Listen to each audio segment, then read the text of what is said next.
नमस्कार, clean news Rajasthan में आपका बहुत बहुत स्वागत है। चलिए देखते हैं शाम तक की सभी मुख्य खबरें फटाफट अंदाज में।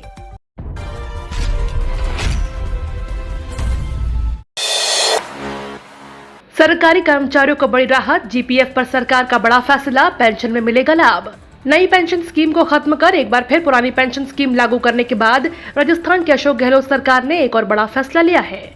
इसके तहत 1 जनवरी 2004 और उसके बाद नियुक्त राज्य कर्मचारियों के लिए सामान्य भविष्य निधि अभिदान की मासिक कटौती शुरू करने के प्रस्ताव को कैबिनेट बैठक में मंजूरी दे दी गई है। अब 1 अप्रैल 2022 से जीपीएफ से सब्सक्रिप्शन की मासिक कटौती लागू की जाएगी और अप्रैल 2022 की कटौती भी मई 2022 के वेतन के बिलों से की जाएगी। पीएम किसान सम्मान निधि योजना लिस्ट में कैसे देखें अपना नाम, जानिए पूरा प्रोसेस।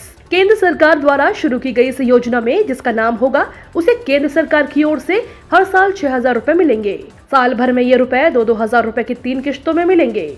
आवेदक किसान लिस्ट में अपना नाम, मोबाइल नंबर या कंप्यूटर के जरिए ऑनलाइन देख सकता है। pmkisan.gov.in पर इसकी आधिकारिक वेबसाइट है।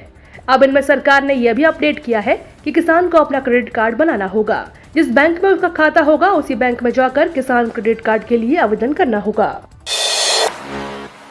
गहलोत सरकार का खास तोहफा, बीपीएल श्रेणी में शामिल होंगे विशेष योग्यजन। राज्य सरकार ने प्रदेश के विशेष योग्यजन को एक बड़ी राहत दी है। राज्य सरकार ने प्रदेश के सभी विशेष योग्यजन को बीपीएल श्रेणी में शामिल करने के आदेश जारी कर दिए हैं। सरकार के इस आदेश से जारी होने के बाद अब प्रदेश के सभी विशेष योग्यजन को बीपीएल श्रेणी से मिलने वाले सभी लाभ मिलेंगे। इधर सरकार के इस निर्णय से डूंगरपुर जिले में 10,000 से अधिक विशेष योग्यजन लाभान्वित होंगे। डूंगरपुर जिले के सामाजिक न्याय एवं अधिकारिता विभाग के उप निदेशक अशोक शर्मा ने बताया कि राजस्थान के सामाजिक न्याय एवं अधिकारिता विभाग ने राज्य में ऐसे विशेष योग्यजन को सामाजिक सुरक्षा पेंशन योजना के तहत पेंशन प्राप्त कर रहे हैं। राजस्थान में कोयले की कमी से मॉनसून में खराब हो सकते हैं हालात, बिजली सप्लाई होगी प्रभावित। कोयले की कमी से उत्पादन भी प्रभावित हो रहा है। वर्तमान में राजस्थान राज्य विद्युत उत्पादन निगम की कोयला आधारित 4,970 मेगावाट क्षमता की इकाइयां संचालित है।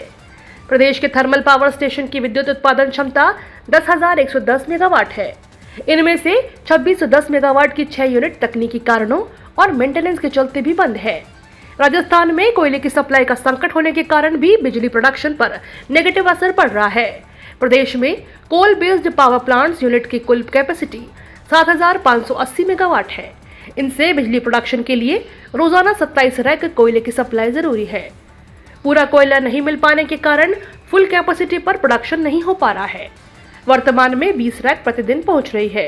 मॉनसून सीजन के लिए भी कोयला रिजर्व करना आवश्यक है। जल्द मिलेगी गर्मी से राहत, आज भी कई जिलों में बारिश की चेतावनी। प्रदेश में बीते दिनों सक्रिय हुए पश्चिमी विक्षोभ का असर खत्म हो चुका है, लेकिन राजस्थान के ऊपर बने कम दबाव के क्षेत्र के चलते अभी भी लगातार मौसम में बदलाव देखने को मिल रहा है। मौसम विभाग के अनुसार 27, 28 और 29 मई को प्रदेश के कई हिस्सों में मौसम में बदलाव देखने को मिल सकता है। इस दौरान कुछ हिस्सों में जहां धूल भरी हवाएं चलने से लोगों को भीषण उमस और गर्मी से राहत मिल सकती है, तो वहीं इस दौरान कुछ हिस्सों में हल्की से मध्यम बूंदाबांदी भी लोगों को राहत दे सकती है। हालांकि मौसम विभाग के अनुसार आने वाले दिनों में दिन और रात के तापमान में करीब 2 से 3 डिग्री तक बढ़ोतरी होने की संभावना जताई गई है। राजस्थान सरकार सार्वजनिक उपयोग के लिए लेगी निजी जमीन। राजस्थान सरकार निजी भूमि को सार्वजनिक रूप से उपयोग करने के लिए भूमि प्रावधान में संशोधन कर नया फॉर्मूला लागू करने की योजना बना रही है। नए फॉर्मूले के तहत अब जनता की सुविधा के लिए जमीन अधिग्रहण करने की बजाय सीधे मालिकों से ली जाएगी। 60% भूमि का उपयोग सार्वजनिक उद्देश्यों के लिए किया जाएगा और शेष 40% भूमि का विकास मुआवजे के रूप में मालिक को वापस कर दिया जाएगा। 60% में से 40% का उपयोग पार्क, स्टेडियम, खेल मैदान, सामुदायिक केंद्र, अस्पताल जैसी सुविधाओं का विकास करने के लिए किया जाएगा और शेष 20% का वाणिज्यिक, आवासीय और संस्थागत उपयोग किया जाएगा। गंगापुर सिटी के रेल कर्मचारियों के लिए खुशखबरी, सीपी हॉस्पिटल के साथ रेलवे ने कॉन्ट्रैक्ट को दी मंजूरी। गंगापुर सिटी के रेल कर्मचारियों के लिए खुशखबरी है। West Central Railway employees union के साथ रेल प्रशासन के रेल मंडल प्रबंधक कोटा पंकज शर्मा की अध्यक्षता में हुई मीटिंग में शहर के सीपी हॉस्पिटल के साथ रेलवे ने कॉन्ट्रैक्ट को मंजूरी दे दी है। मुख्य चिकित्सा अधीक्षक डॉक्टर मृदुला गुप्ता ने मीटिंग में बताया कि रेल कर्मचारियों का रिया हॉस्पिटल से अनुबंध समाप्त हो जाने के बाद परेशानियां हो रही हैं। ऐसे में कर्मचारियों को इलाज के लिए किसी भी बड़े अस्पताल से अनुबंध किया जाना जरूरी है। इस पर रेल कर्मचारियों को जानकारी दी गई है कि गंगापुर सिटी में सीपी हॉस्पिटल से अनुबंध हो चुका है और अब रेल कर्मचारियों को इलाज के लिए सीपी हॉस्पिटल भेजा जा सकेगा। ई सिम इस्तेमाल करते हैं तो सावधान, एक मैसेज करते ही उड़ जाएगा मोबाइल नेटवर्क। राजस्थान में साल 2022 के 4 महीनों में ई सिम से ठगी के 40 मामले अब तक सामने आ चुके हैं। ई सिम के जरिए साइबर ठग करोड़ों रुपए का फ्रॉड कर चुके हैं। कई टेलीकॉम सर्विस ऑपरेटर महंगे मोबाइल में ई सिम की सर्विस दे रहे हैं। यह आईफोन और OnePlus मोबाइल के कुछ मॉडल में ही उपलब्ध है। मोबाइल में स्पेस बचाने के लिए ई सिम की सुविधा दी जाती है। ई सिम यूजर से ठगी साइबर ठग आसानी से कर लेते हैं। इसका कारण है टेक्निकल नॉलेज की कमी।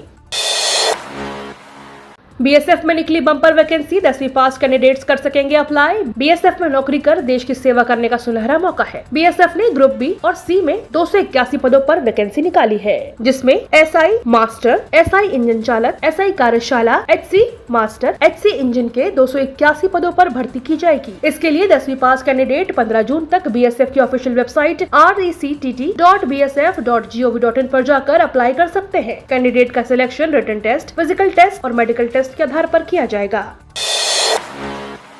जयपुर के कोचिंग हब में प्रॉपर्टी खरीदना हुआ आसान, 29 जून तक चलेगी नीलामी। राजस्थान के जयपुर के कोचिंग हब के लिए नीलामी की प्रक्रिया शुक्रवार से शुरू होगी। हाउसिंग बोर्ड द्वारा राजधानी जयपुर हल्दीघाटी मार्ग स्थित 200 फीट मुख्य सड़क पर विकसित किए जा रहे देश के पहले कोचिंग हब प्रोजेक्ट में 30 शोरूम और 2 बड़े भूखंड बेचने की प्रक्रिया शुक्रवार से शुरू की जा रही है। राज्य के एकमात्र कोचिंग हब में प्रॉपर्टी खरीदने के इच्छुक निवेशकों तथा अपना व्यवसाय प्रारंभ करने वाले व्यवसायियों के लिए यह नायाब अवसर है। ई ऑक्शन के माध्यम से यह शोरूम और भूखंड विक्रय किए जाएंगे। ई ऑक्शन की प्रक्रिया 27 जून से प्रारंभ होगी, जो 29 जून 2022 तक चलेगी।